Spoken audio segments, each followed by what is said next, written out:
Hi, I'm Sonny. Thanks for joining me here at the Underground tonight.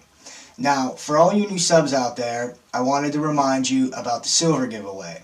We're having a 500 sub silver giveaway, and you have to be subscribed, you have to find that video, and you have to leave a comment of any sort that involves or has the word silver in it.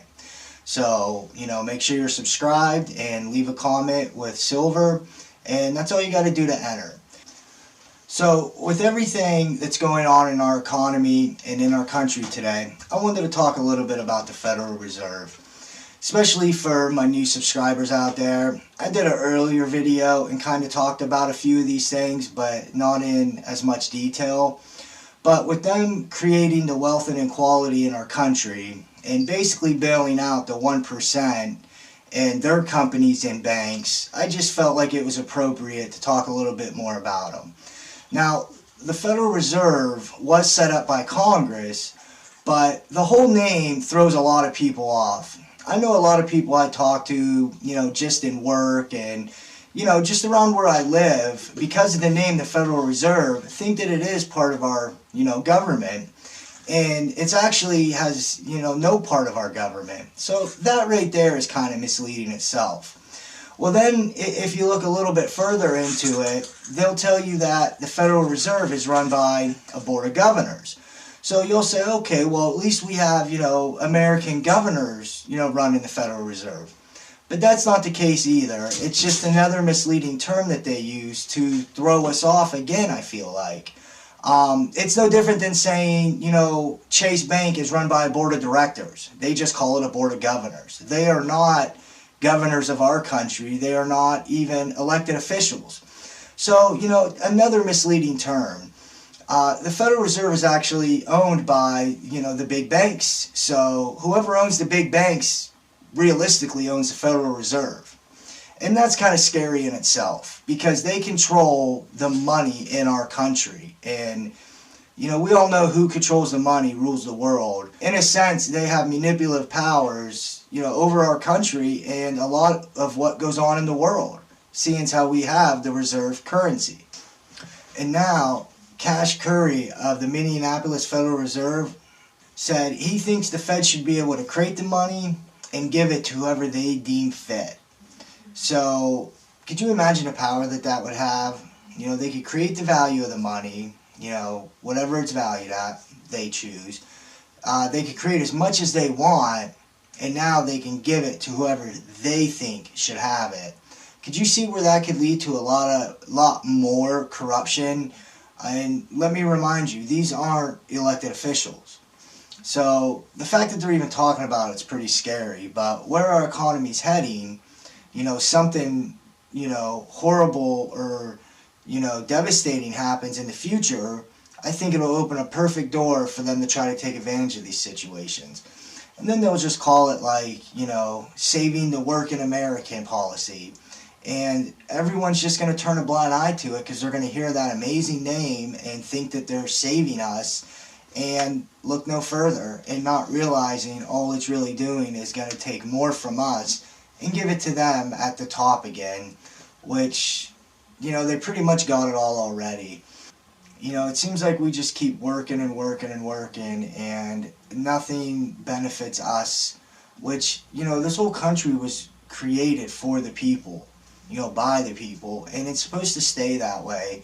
And it seems like the more we go on, the more policies we create, the more organizations we make, the more we, the people, lose.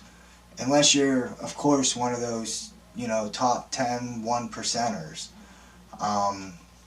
So I don't know, people. I'm just really trying to help open some eyes, make people aware of what's going on out there.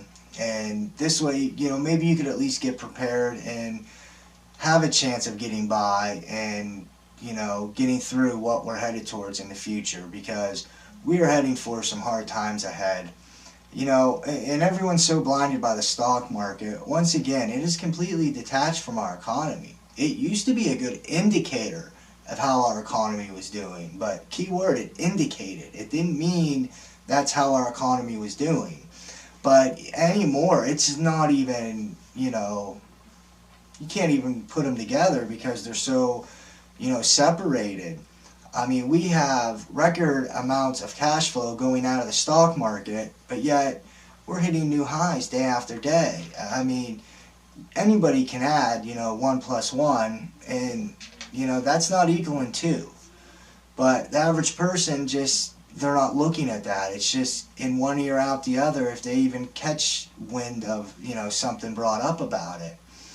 So, we just need to keep doing what we're doing. We need to keep preparing, keeping our eyes open, and, building communities, because, when the shit hits the fan, we're going to have to fend for ourselves and take care of each other. We're not going to be able to depend on the Federal Reserve or the government. I mean, not that we really can now anymore.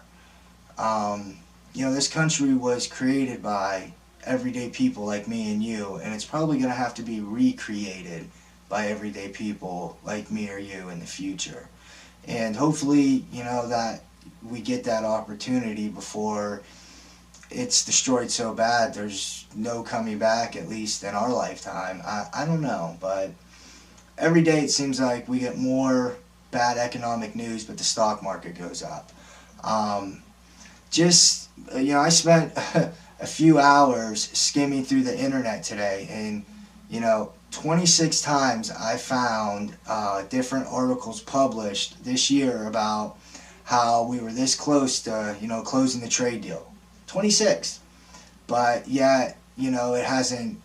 It's still going on, and I feel like we're not even going to get it ended next year. It got so far apart that they actually had to come up with a new narrative and start saying, well, now it's, phase 1 of the trade deal. Instead of, the whole trade deal, now it's broken down in phases. When did this happen? Like, they're just making it up as they go.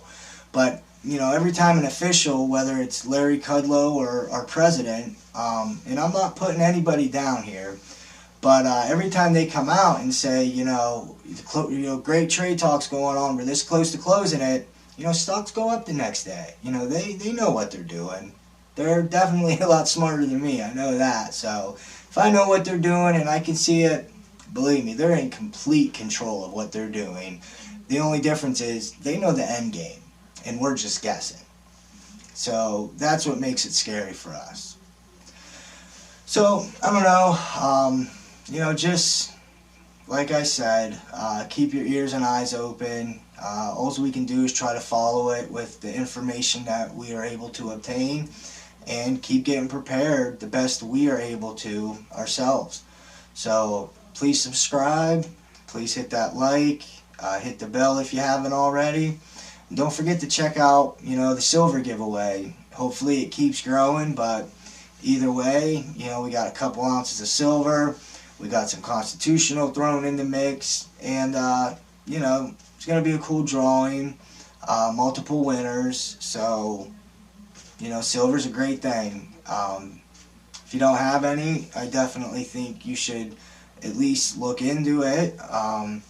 Like I said before, you could go to a silver or coin dealer with $10 and buy a couple, silver dimes or nickels. If you don't have much money, I know a lot of people can't afford to buy it. So that's why I'm bringing that up.